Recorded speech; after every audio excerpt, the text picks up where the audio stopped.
Welcome back to Mountain Midday Live here on your Friday. Going to have some fun, and that's because, as I mentioned, our good friend Godfrey back in the house, and he always loves to bring the laughs with him.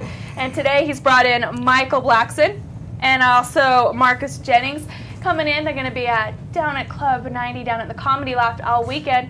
We get a little sneak peek. We're going to meet him. We get to really delve into your minds and really find out what's going on, what really makes you tick. Does that sound good? So you want to put your feet up on the couch and kick back, and we'll have a little therapy session? No, we're not going to do that. All right, Markus, let's start with you because I'm reading through this. Top impersonator in New Mexico 2005. You knew I was going to go right there, right? No, why not? How did you win that? What were some of the... Well, you know, I've been doing a lot of impressions since I was a kid, and I just figured that, you know, it was about time I start, you know, getting paid for that, you know, getting famous for it, because all my friends know me as the impersonator, and, you know, it was about time, so. This is not a little bad accolade to have after your name. Pretty good. Not at all. Not at all. You know, anytime somebody needs an impression on a morning show, I'm there. You're there? Know? Yes. What about a noon show? A noon show? Well, a noon show too, you know. Morning, noon, and night. I'm up. You know. Do you want to give us one? Yeah, here's, I don't know if Dr. Phil. Yeah. Dr. Phil McGraw, okay. you know. Since we were going to have therapy here, that makes sense. Why not? Okay, sure. Okay. Well, you gotta realize that you're a living person on this planet and that you need air to breathe. And if you don't get that air, sir, you're gonna die. But what you also have to remember is there are other people in this world that need that air. So if you could say so for the rest of us, that'd be much appreciated. Nice. That was good. How do you come across that? Are you sitting home watching Dr. Phil in the afternoons, or? Dr. Phil came by accident. Some friends of mine were actually on his show, and just kind of, you know, I picked it up. It's a real easy impression to remember. Too easy when your friends are on there. You're like, setting this up. Yes. Yeah. Very much. All right, Michael, we're not neglecting you. I hope not. You want to come into the action? How you doing? I'm doing good. And yourself? Doing well. You just barely got in. Yeah, I just got in from L.A. this morning. Beautiful flight, beautiful weather in Utah. Utah is just a beautiful place.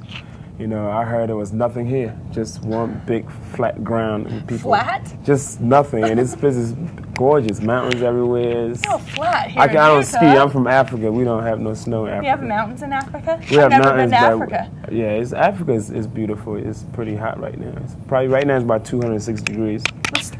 You're bleeding here? I'm iced out, man. I'm just, you know, so much ice in my neck. It's freezing my neck right now. No, that's the weight. I felt that. That's pretty heavy. Well, you know, this is a hip hop thing, I guess. You know, every little artist have a little symbol representing them. This is my own thing. You know, I'm from Africa, and this is my initials, so this is the map of Africa. And Michael Blackson. It's pretty cool. Thank you very much. Tell me about your list of credentials. Tell me your favorite, the one that means the most. Well, you want to the movie Next Friday was probably my biggest break. It was a movie with Ice Cube. It was a sequel to a very hot movie called Friday, and I did a nice cameo in the sequel. How did you come across that? Well, I was at the Comedy Store in L.A. performing, and Ice Cube was there, and he loved my act, so he had me come in and read for the part, and I did pretty well. So nice. I got on there. You know. It's all about being in the right place at the right time, right? Sometimes also who you know, too, you know, but it's pretty good. That's been going. The movie thing really gave me a lot of exposure. But I'm a regular on BET's Comic View. Do you like the audience interaction? Oh, I love it, man. You know, my whole thing is an act. You know, I go on stage. I'm originally from West Africa. So usually I go on stage in my African garb and I bring back my accent and I act like I just came from Africa, like right away. People do they know if you're being serious or kidding around? The thing I'm pretty serious on stage, so they take me to be pretty serious. But after the show, they come and talk to me, and, you know, and it's like, oh, you crazy as hell. Are you crazy? I'm crazy. Yeah. Yeah, I'm real crazy. You know, but I went through a lot as a kid. When I came to the States when I was about 13, 14, and I lived in, you know, the East Coast. I was in New Jersey, and the kids up there were pretty rough. They made fun of me every day, called me an African booty scratcher. I don't know what is an African booty scratcher. I have no idea. Like we just sit around Africa and just scratch our booty all day. You know, what does that this is all we do in Africa. I'm an African booty scratcher. I'm scratching my booty right now. You know. Now, see, if anybody from back in the day is watching, they're all, I knew it. See, I knew he was an African booty scratcher. You know, but I What does that mean? I mostly talk about like just African experience. You know, I switch them around a little bit stuff. I recently went back home to visit my family, and I mean things really haven't changed too much in Africa. You know, I was a little boy when I left, so I started remembering some of the stuff that I went through. I went to the public place, the public market, and I went to use the public restrooms, and it cost them money. Yeah, so it costs money to use the public restroom. So I came to America and I made a joke of that. I said, you Americans are so spoiled. You have everything is free. In Africa, we pay for everything. It costs 50 cents to take a leak and $1 to poop. And you have diarrhea, that's $3. I said, one time I had to poop, but I only have 50 cents. I said, please help me. I have to poop. It's all I have, please. Just half of my poop, please help me. I hope you guys not gonna get fined for this. You know? No, oh no, whatever. Whatever. There's a kid show called Winnie the Pooh. I think you can say poo. Okay. But this guy been famous for a while. I don't even know if you recognize him or not. But his daddy played on the Dukes of Hazzard for many years. I'm just kidding, man. Oh, really? Yeah, I should be cashing in on that, but I'm not. You should work on that. Godfrey, as always, a pleasure to see you. These two guys are pretty cool. I like these two. How'd you find them? Well, I didn't reach in the bottom of the barrel this time. I had to reach from the top of the tree. You know, the best crop grows at the top. So this is the end of the summer. It's the middle of the summer. You know, we bit by flies and fleas. So let's bring in some good comedy, you know, and see if we can cure some of these diseases. Nice, Godfrey. We just needed a little beat going on with that. Let's get it on. How the show's been going? How's the response been? It's been a blessing. The people have been coming out and releasing their anxieties by laughing. It's the best medicine, it's right? a great medicine. It's working. Dr. Phil said that. Dr. Phil says it. Dr. Phil has said tonight. And I want to keep the medicine coming, you know. I'm the street doctor. There's a good prescription of good comedy coming in here, and this is a good time to bring in some really good comedy. I've been expecting. This is one of my hottest shows.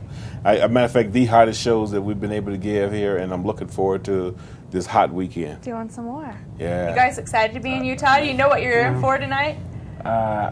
Do they know what they're in for? You know? You know, so we'll have a good time. Come on out. Those of you who don't know me, you can look at my website, michaelblackson.com. Get to know a little bit more about me. MichaelBlackson, michaelblackson.com. And Markus, how do they find you? They can find me on the side of the road doing impressions for money. Tackle you while you're walking down the street. What are you? I saw you. You guys are gonna have some fun tonight. Then it'll be good. 2 shows. As usual, 2 great shows on tonight, and 2 more great shows tomorrow. They get dirty and dirty to muddy. Oh boy, oh boy. So different shows. Oh boy, dirty, dirty, muddy. I don't know about that. Better look out, right? Hey, it's a long, hot summer. It's gonna get filthy. Oh boy, all right. If you want to find out more information, check out the website. Otherwise, they can just show up, right, Godfrey, tonight? Please, show up. Bring $5. We'll let you in. $5 to let them in? Sure, $5. Right there, Godfrey saying $10 will let you in. $100 will let you in. $10 will let you in, Yeah. or $5. If they say that they saw you on Park City Television, $5 Hey, get them in. $5 will let you in. If you come and say you saw us on Park City TV. There you go. Everybody's invited but immigration. Please stay out of my way. He's trying to dodge immigration over You've here. been hiding from him to keep traveling around, I mean, right? Utah, they'll never find me here. If you come to the show, he's not really here. I don't know. He's just around. In Utah, you might stand out just a bit. No, we come here to blend in. Yeah.